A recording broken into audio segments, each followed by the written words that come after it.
is Jessica Garson, and I'm a developer advocate at Twitter. In this video, I'll be talking about one of my favorite endpoints, recent search. Recent search allows you to get public tweets from the past 7 days based on a query that you define. You can use recent search combined with tweet sentiment to see which tweets based on a given query were the most positive or the most negative, or to track changes week by week with a visualization. By combining both native Twitter API tools and a third-party sentiment solution, I recently created a code sample to create a weekly sentiment score for myself. Before you can use the V2 version of the Twitter API, you will need to create a project and an app inside of a project. Projects allow you to effectively organize your work based on how you intend to use the Twitter API, so you can effectively manage your access to the API and monitor your usage. Each project contains an app with which you can generate the credentials required to use the Twitter API. I have a project called Video with an app inside the project called Sentiment Video. Whenever I'm building on the Twitter API, I like to have the docs handy to reference as I go.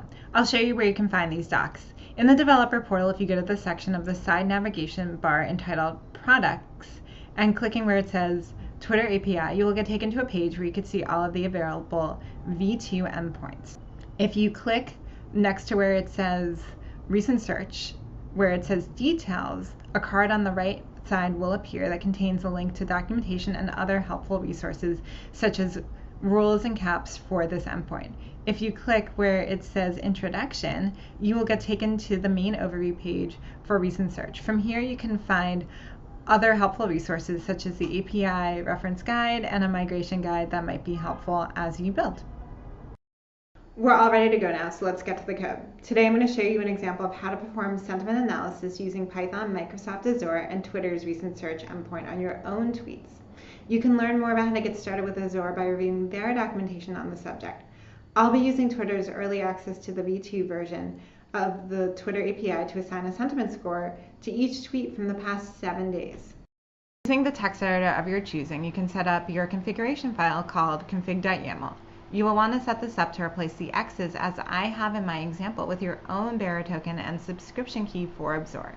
You can obtain your bearer token for the Twitter API from the dashboard of the developer portal. You will need to pip install request, PyYAML, and pandas first in your terminal. Requests will be used to make HTTP requests to the Twitter and Azure endpoints. And pandas, which is used to shape the data you'll be working with. PyYAML allows you to parse the .yaml file where you'll be storing your keys and tokens. You'll need to import these packages and the packages for JSON and AST, which are part of the standard library of Python, so you don't need to install them ahead of time. You will use JSON for parsing the JSON from requests and AST to help you with some data wrangling. Additionally, you will import pandas using the alias PD, so you don't have to type the full word pandas each time you want to call the library. Before you can connect to the Twitter API, you'll need to set up the URL to ensure it has the right fields so you get the right data back. You'll first need to create a function called createTwitterURL. In this function, you will declare a variable for your handle. You can replace Jessica Garson with your own handle and format the URL with tweet fields to shape which fields get returned. For this example, we'll be using the field lang for language. The max results can be anywhere from 1 to 100. If you are using a handle that would have more than 100 tweets in a given week, you may want to build in some logic to handle pagination or use a library that has support built in. Keep in mind that the early access version of recent search has a 500K tweet per month activity cap, but we likely won't be getting anywhere near that with our basic searches like this one. You'll return a formatted URL in a variable called URL since you'll need it to make a GET request later. To work with your secrets, you can now create a function that allows you to retrieve the data from your config file called process.yaml. In the function create bearer token, you can get the bearer token from the section called search tweets API. You can also create a function called connect to Azure, which allows you to pass your credentials into the URL you'll be using for your request. To pass your subscription key into the right format for the header needed to connect to Azure, you can create a function called Azure header. To connect to the Twitter API, you'll create a function called Twitter auth and connect, where you'll format the headers to pass in your bearer token and URL. At this point, this is where you connect to the Twitter API by using the request package to make a GET request. From here, we can create a function called Twitter auth and connect. So we want to put the definition. So we want to call this Twitter auth and connect. And then from here, we want to pass in the variables that we've defined earlier. So bearer token and our URL. And so from here, what we're going to want to do is now create a variable for headers. And then we want to set that inside of a dictionary. So from here, we're going to want to set a space for the key and for the value. And so the key is going to be authorization. And the value is going to be bearer. And we're going to use string formatting to pass our bearer token in here. So we're going to do dot format and then bearer token. And then from here, we're going to want to set another variable inside of this function called response. And then we're going to want to set this as request. And then from here, we want this to be a get request. So we're going to want to specify that.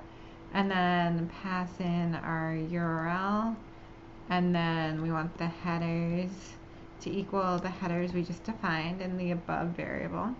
And then from here, we could just return the response.json. In order to get your data into the correct format needed to make a request to Azure, you can create a function called createDocumentFormat. The output of this would have the word documents in front of the JSON payload for the Twitter API. You can now create a function to make a post request to Azure sentiment endpoint and return the JSON payload containing sentiment scores. So from here, what you're going to want to do is you're going to want to define a function as sentiment scores. And from here, we want to pass in the parameters of headers, sentiment URL, and document format. And then from here, what you're going to want to do is you're going to want to set the response as equal to request. And then from here, we're going to want to use the post function, so request.post. And then we want to pass in our sentiment URL and the headers we've created. And then from here, the next line, we actually need to add in the JSON, and we want to put that into the document format. And then from here on the next line, now we can actually return our response.json. This code sample also contains some additional logic to combine the sentiment scores into the data frame you've used so far to create a score for your tweets and to categorize the score as positive, negative, or neutral. There is also a main function as well. To run your code, you can now go to the terminal and type Python 3 sentiment.py. And we can now see the JSON payload that contains the sentiment scores for our tweets and a categorization of the past week. This code could easily be extended to let you know which tweets were the most positive or the most negative of the week, or to track changes week by week with a visualization. In addition to performing sentiment analysis on tweets, you can also use recent search to perform workflow triggers. For example, when a user tweets X, from there Y happens. Let us know in the forums if you run into any troubles along the way, or tweet at us at TwitterDev if this inspires you to create anything. Thanks and have a great day. Follow us at TwitterDev and on the community forums.